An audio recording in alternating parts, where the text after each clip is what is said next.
993 fell through its death last week. Let's hope it doesn't fall to its death this time. Oh shit, Cleveland! Cleveland!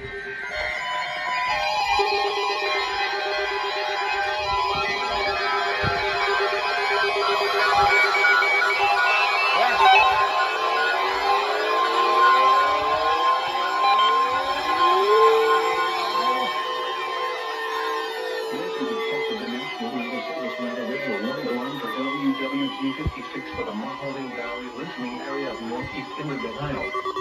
During potentially dangerous weather situations, specially built receivers are automatically activated to warn of the impending hazard. Tests of these receivers are normally conducted by the National Weather Service every Wednesday between 11 a.m. and noon. When there is a threat of or existing severe weather in the area, the test will be postponed until the following day.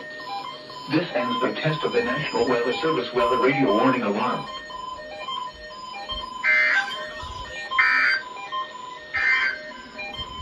At 11 a.m., weather reports for selected cities.